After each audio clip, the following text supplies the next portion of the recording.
Bismillahirrahmanirrahim. Assalamualaikum warahmatullahi wabarakatuh. Alhamdulillah, segala puji bagi Allah yang telah memberikan nikmatnya kepada kita semua, sehingga di waktu yang berharga ini kita sama-sama berkumpul dalam program ISQ DigiWorld. Perkenalkan, saya Nasrullah, penulis Rahasia Magnet Rezeki. Alhamdulillah, buku ini menjadi salah satu buku mega bestseller di Indonesia. Saya bersyukur sekali Pak Ari Ginanjar, Master Trainer di Indonesia, mengundang saya untuk bersama-sama menghidupi program ISQ DigiWorld ini. Dan insya Allah dalam beberapa waktu ke depan saya akan mengisi materi-materi tentang magnet rezeki yang sampai saat ini Alhamdulillah sudah ada 101 kaidah, metode atau kita sebut sebagai 101 jurus. Pada modul ini saya akan menyampaikan tentang landasan magnet rezeki. Apa itu magnet rezeki? Kita biasa menyebut duduk diam rezeki datang sendiri. Tentunya tidak ada yang seperti itu ya. Tapi memang secara real ternyata ada dunia keajaiban yang beredar di sekitar kita. Pertanyaannya adalah apakah Anda percaya dengan keajaiban? Saya pribadi percaya dan orang-orang yang telah mengikuti ilmu magnet rezeki telah mendapatkan keajaiban-keajaiban yang luar biasa. Ada yang mendapatkan mobil secara gratis hanya dalam waktu 1 bulan. Ada yang sembuh dari kanker, ya, walaupun kankernya stadium 4. Ada yang pergi haji hanya dalam waktu 1 tahun. Ya. Kemudian ada juga yang sembuh dari COVID. Ada seorang profesor di Makassar, alhamdulillah sembuh dari COVID-19, alhamdulillah atas izin Allah Subhanahu wa taala. Dan banyak lagi kisah-kisah mereka. Saya sudah sampaikan materi ini di dalam Telegram, YouTube, dan mereka semua sangat bersyukur menemukan ilmu Allah Subhanahu wa taala. Kehidupan ada dua, ada yang ajaib, ada yang logik. Yang ajaib adalah tiba-tiba datang sendiri, begitu ya. Jadi ketika menginginkan sesuatu tiba-tiba dia datang. Ada juga yang hidupnya logik. Logik ini logika, ingin punya mobil misalnya. Ingin punya mobil sederhana saja. Secara logika, bagaimana caranya? Caranya adalah dengan mengumpulkan uang, datang ke pabrik atau datang ke dealer, lalu kemudian mencicil selama sekian tahun. Tapi itu cara yang lama, cara yang biasa. Ada loh cara yang luar biasa. Cara yang bisa dengan secara ajaib. Seperti Mbak Ika. Mbak Ika adalah seorang yang sudah mengikuti modul magnet rezeki. Lalu kemudian akhirnya dia coba praktekkan ilmunya, lalu kemudian dalam waktu 1 bulan, Mbak Ika mendapatkan mobil secara gratis. Pada saat itu dia hanya berpikir, enak sekali ya kalau seandainya saya bisa mendapatkan mobil pada saat itu yang dia inginkan adalah mobil CR-V putih. Lalu kemudian dia menggunakan ilmu magnet rezeki, sebulan kemudian suaminya datang. Bosnya ngasih mobil secara gratis karena bosnya sudah bosan dengan mobil tersebut. Dan kemudian akhirnya diberikan kepada suaminya namanya Mas Gombar. Mas Gombar ini saya tanya kepada beliau, kok bisa sih bosnya ngasih mobil secara gratis, secara percuma kalau kata bahasa Malaysia.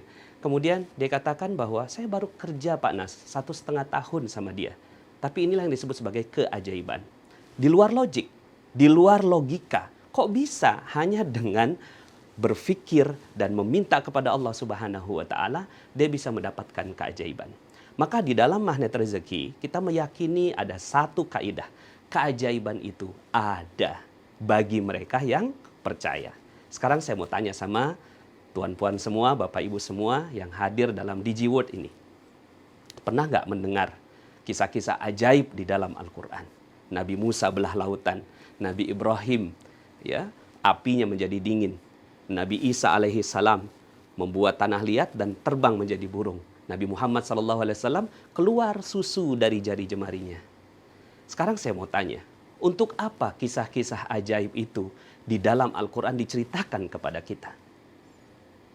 Banyak orang yang menjawab bahwa kisah-kisah itu untuk menunjukkan bahwa Allah Maha Agung, Allah Maha Kuasa, bahwa keajaiban itu ada. Iya, tapi untuk apa sebenarnya target dari Allah Subhanahu wa taala menceritakan kisah itu kepada kita?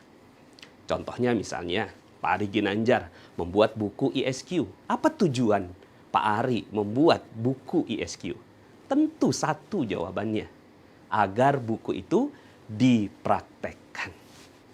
Begitu juga dengan Allah Subhanahu wa taala. Ini logika sederhana.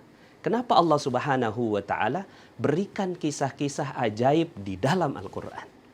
Tentunya kisah-kisah keajaiban ini agar kita semua mempraktekkannya. Kalau ditanya kepada seorang ibu, ya, untuk apa sih buku resep masakan? Ya, apakah buku resep masakan untuk dinyanyikan? Begini caranya. Bahan-bahan: 1 sendok makan bawang merah, 1 siung bawang putih, garam secukupnya, ambil penggorengan, masukkan minyak goreng. Apa untuk itu buku resep masakan diciptakan? Bukan. Buku resep masakan diciptakan untuk apa? Dipraktekkan. Ya, benar. Begitu juga dengan ayat Al-Quran.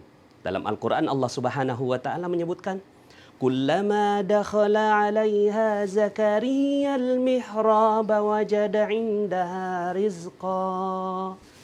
Qala ya Maryamu anna laki hadha? Qalat huwa min indillah.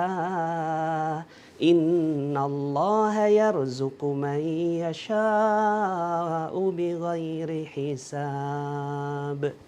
Setiap Zakaria masuk menemui Maryam di mihrabnya, selalu ditemukan makanan di sisinya. Padahal Maryam nggak beli, nggak belanja, nggak masak, nggak pesan GoFood. Zakaria heran dan bertanya, Maryam, ini dapat dari mana? Maryam dengan santainya menjawab, ya dari Allah lah. Emang mau dari mana lagi? Kalau Allah mau kasih rezeki tanpa perhitungan.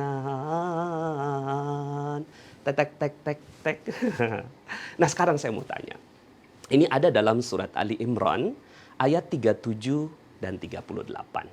Pertanyaannya adalah, untuk apa Allah ciptakan ayat ini, diceritakan, dibacakan, dibaca berulang-ulang kepada kita semua? Hanya untuk jadi kisah? Hanya untuk jadi cerita dongeng? Tidak sama sekali. Untuk apa? Benar, dipraktekkan. Di ayat berikutnya akhirnya Zakaria belajar sama Maryam. Belajar ilmu keajaiban. Hei Maryam, kok kamu bisa? Akhirnya Zakaria belajar. Di ayat berikutnya, hunalika da'a Zakaria rabbah. Begitulah akhirnya Zakaria mempraktekkan ilmu keajaiban itu. Lalu kemudian akhirnya Zakaria dikasih anak namanya Yahya. Untuk apa kisah ini diceritakan kepada kita? Yes, betul, dipraktekkan. Mungkin ada yang bertanya, Pak Nas, itu kan Nabi, itu kan ibunya Nabi, kita kan bukan. Oke, saya bagi satu cerita tentang seorang yang namanya Asif bin Barkhiyah. Beliau adalah orang biasa, tapi mengikuti ajarannya Nabi Sulaiman alaihissalam. Pada saat itu Nabi Sulaiman bertanya, siapa di antara kalian yang bisa memindahkan istana Ratu Bilqis? Lalu kemudian angkat tangan jin ifrit. Aku akan pindahkan sebelum engkau berdiri dari tempat duduk. Kelamaan, kata Nabi Sulaiman. Ada nggak yang lebih cepat? Angkat tanganlah seorang yang namanya Asif bin Barkhiyah. Lalu kemudian mengatakan, Qala alladhi indahu ilmu minal kitab ana atika bihi qabla ayyartadda ilaika tarfuk. Aku akan datangkan singgasana itu sebelum matamu berkedip. Nah, sekarang pertanyaannya, ayat-ayat ini untuk apa? Ayat-ayat ini tentunya agar kita semua insya Allah juga bisa dapatkan keajaiban. Nah, itulah landasan dari ilmu magnet rezeki. Ternyata bisa loh kita semua mendapatkan apa-apa dengan cara ajaib. Dan ada ilmunya. Ada ilmunya dan dipelajari ilmunya. Alhamdulillah di dalam ilmu magnet rezeki kita akan mempelajari keajaiban-keajaiban dari Allah Subhanahu wa ta'ala. Insya Allah modulnya ada 101 jurus yang akan membuat Anda menjadi manusia ajaib.